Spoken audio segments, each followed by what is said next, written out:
Hey everyone, it's Mark here with episode 6 of Photon Catchers, and I'm fresh off the buzz of the NEC in Birmingham. The photography and video show just wrapped, and I'm going to give you my review of this year's show.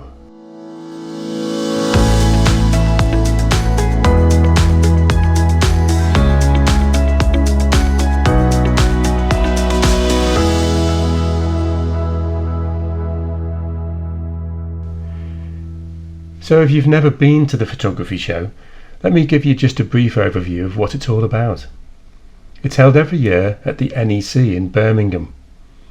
The show started out as an event called Focus on Imaging and was aimed purely at photographers, both professional and amateur. There was a change of name to the photography show, and then just a few years ago, when cameras began to include video as a feature, the show became the Photography and Video Show. It's kept to a pretty standard format over the years, with 2 halls of trade stands and an ever-increasing number of small theatres which are themed for a specific type of photography or video. There's a big masterclass theatre, which is a paid-for extra, and has big names in the photography world imparting their experiences and knowledge. There's also a pro lounge and a meeting area for working professionals. The big main names in the camera and studio equipment worlds are there each year, and you can literally get your hands on all of the latest and best kit they have. Besides the big camera producers, there's loads of software, equipment and ancillary service suppliers on stands ready to talk to you and show off their latest gear. One year there was even a full section for drone photography with a flying cage and drone demonstrations, but they've dropped that particular section from subsequent shows, which is a shame because I personally enjoyed that aspect of the show. Pretty much all of the suppliers are there to sell you something, and they've often got show deals or special offers to entice you to part with your money. So what was this year's show like? Well, I usually go for 2 days, as I like to attend a bunch of talks and workshops and have plenty of time to walk around the hundreds of trade stands. This year I broke with tradition and only went for 1 day. That was the final day of the show. I like to be prepared, and as always I pre-selected the talks I wanted to attend and placed crosses on the trade stand map for the suppliers I most wanted to visit. I arrived early, and after parking I got to the entrance to halls 2 and 3 at 9:55. The doors opened at 10 and the huge crowd surged forward.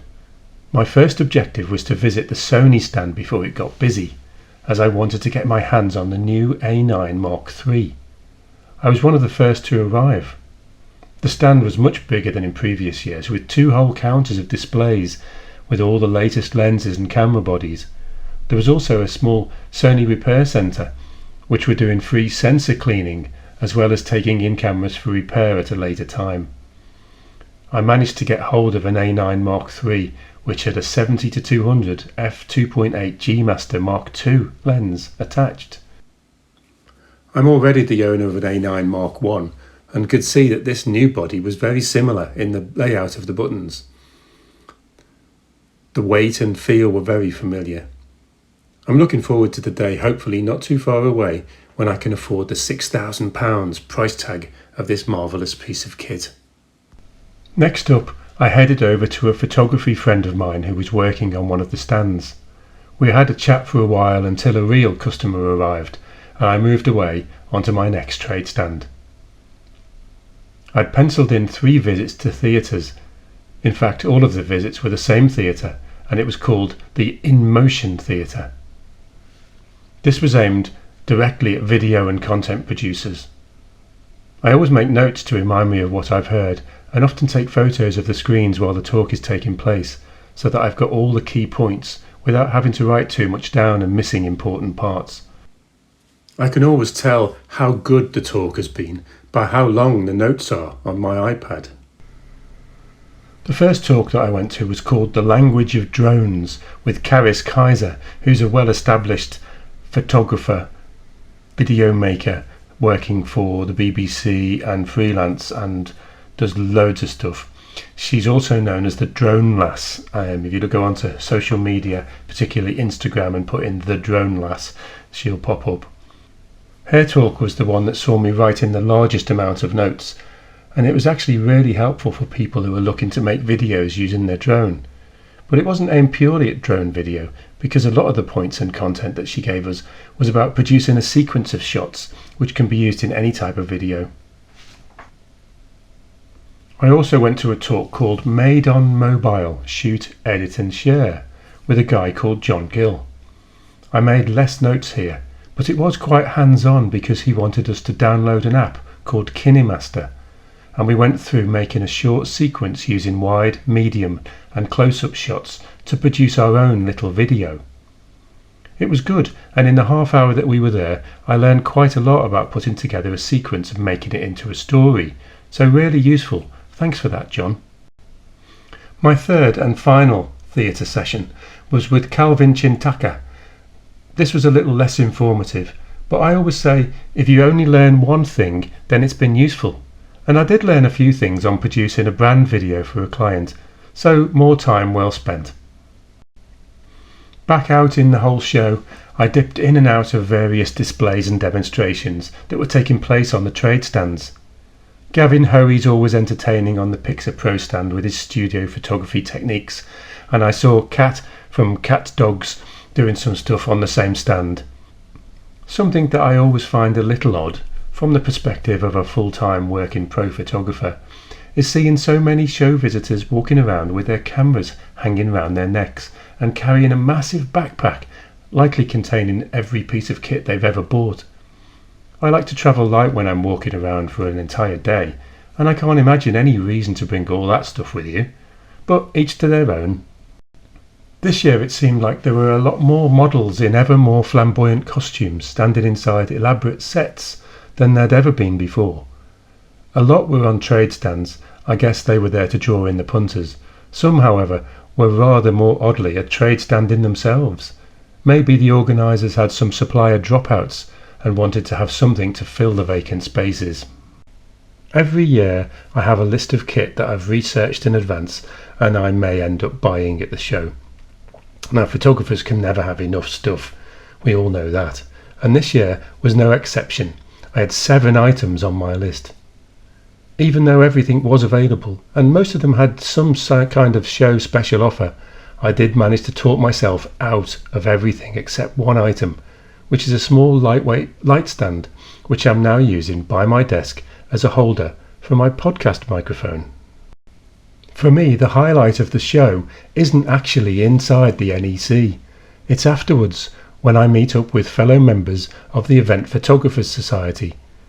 We've usually seen each other at some point during the show, as many of us, being experts in our field, are hired to work on trade stands.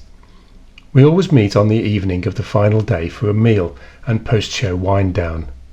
The next day is our annual photographers meet-up, where we have a full day of sharing our experiences and expertise amongst ourselves. This year was no exception, and we had a fantastic day with a well thought through agenda of talks and demonstrations titled Shoot to Print. Most of us have been in this photography game for a long time, many over 20 years, and we know a lot about what we do, but we always learn something new at these Event Photographers Society meetings, so it's well worth us getting together each year. So, the bottom line, the photography and video show is a must-do for anyone who loves capturing the world around them. Whether you're a pro or just starting out, there's something for everyone. Next year the event will move to the Excel Centre in London's Docklands, and if you have the chance to go, trust me, you won't regret it. As you've heard, the most important thing about the photography show is learning, honing our craft and becoming better at what we do. Which leads me neatly into this. Now I want to talk about something personal, taking a break from the podcast. Before you shed a tear, it's a break, not the end. As many of you know, I launched this podcast with a burst of excitement and went headfirst into making episodes. However, in that initial rush, I might have bitten off a bit more than I could chew. Scripting and recording a weekly podcast is a lot harder than I expected, and it's taken up way more time than I currently have available. I want this podcast to be the best it can be, a show that delivers value and keeps you coming back for more. Pushing myself too hard will end up with poor quality content and a dwindling audience, and that's not what any of us want. Taking a break now at the end of the first series will allow me to take a step back, refine my skills, and come back with fresh ideas and a renewed energy. But this break isn't just about self-preservation, it's about growth. I'll be using this time to learn new editing techniques and explore podcast formats, research new topics and collaborations, and connect with the podcasting community. Finally, it'll allow me to take some time for myself, explore new interests, and come back with a fresh perspective. Don't worry, this break won't be forever. I'll keep you updated on my progress, and I can't wait to share the new exciting direction Photon Catchers will take when I return. In the meantime, I ask you to revisit your favourite episodes, recommend the show to your friends, and leave a comment with a topic you'd love to hear explored in the future. Until then, thank you for your support. Don't forget to subscribe so you'll be the first to know when I'm back. Happy listening, and see you soon.